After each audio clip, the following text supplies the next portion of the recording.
Nesse tempo de Natal, nós propomos uma série de encontros onde nós vamos falar sobre as narrativas da infância de Jesus, baseados nos escritos de Charles Perrault, estudando Mateus capítulo 1 e 2, Lucas 1 e 2. No passado, as narrativas da infância foram muitas vezes lidas como se fosse folclore, quando na verdade seu conteúdo é teológico. Abrindo o Evangelho de João, que é lido na missa do dia de Natal, por exemplo, vemos que não nos enganamos. Seu prólogo sobre a palavra de Deus que se tornou homem nos aparece logo como fruto da longa meditação de um teólogo.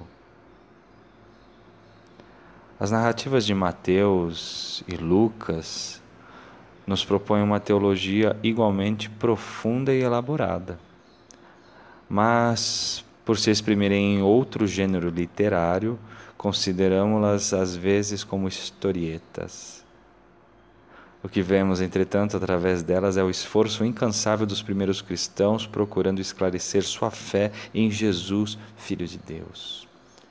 E eu recomendo que, para você aproveitar melhor essas nossas meditações, você tenha já se aprofundado, lido muitas vezes, rezado muitas vezes, escrito muitas vezes, observado muitas vezes o que Deus fala de você e sobre você nesses textos, que são os primeiros capítulos do Evangelho de João, que acabamos de citar, Mateus capítulo 1 e 2, que tem toda aquela narrativa de José, o anjo, a fuga para o Egito, depois o nascimento de Jesus, os magos que vão visitar. É importante você saber bem essas passagens. Lucas também, toda aquela contextualização histórica de Lucas e toda aquela questão de não haver lugar para eles na hospedaria, Maria que visita Isabel e tudo isso. É importante você saber bem, ter conhecimento bom desses textos para a gente se aprofundar melhor aqui nas nossas considerações teológicas. Mas vamos lá. Poderíamos dizer que, para simplificar, essas narrativas são como se fossem as narrativas de Mateus e Lucas. Quem conhece bem vai lembrar, é como se fosse um trailer de um filme, um resumo de um filme, ou como se fosse aquele início do filme, onde está tocando a música, está passando as letras, os créditos, estrelando, fulano, ciclano, ou então como aqueles filmes ou aquelas histórias que começam contando o final primeiro e depois começa a contar o início da história, ou ainda conta o início da história e de repente aparece aquela legenda 10 anos depois, 20 anos depois. É mais ou menos isso que acontece com Mateus. Narra ali o nascimento de Jesus e depois a história continua 30 anos depois. Lucas vai até os 12 anos de Jesus, depois 20 anos depois. Bem por aí.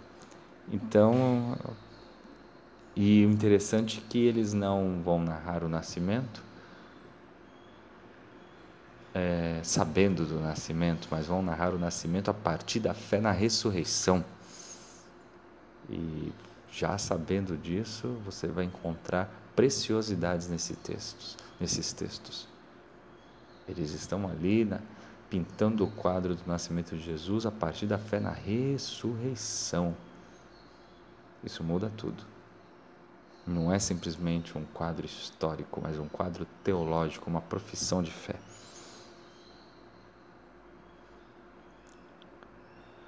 Marcos, falamos de João, Mateus, Lucas, esquecemos de Marcos, Marcos, com o título do seu evangelho, vai professar ali a fé também, Evangelho de Jesus Cristo, Filho de Deus. Esse é o nome do evangelho, o tema do evangelho de Marcos, e o que ele vai comprovar em todos os seus 15, 16 capítulos. João, com seu prólogo, vai provar durante todo o seu texto Aquele verbo é Jesus, aquele verbo é Deus, é o Senhor, é o Salvador. E não diferente de Marcos e João, Mateus e Lucas, com suas respectivas narrativas da infância, colocam antes dos episódios da vida e das palavras do homem Jesus, antes do profeta e do crucificado, a imagem do ressuscitado, no qual a luz do Espírito e no decorrer de várias dezenas de anos de vida cristã, descobriram o Filho de Deus que se tornou homem. Claro que também, sem conhecer todo o texto do Evangelho de Mateus e de Lucas, a leitura do nascimento de Jesus, da infância de Jesus, acaba se tornando sem sentido. Muitas coisas são explicadas ao longo do texto, do livro, principalmente os títulos: Cristo, Senhor, Salvador.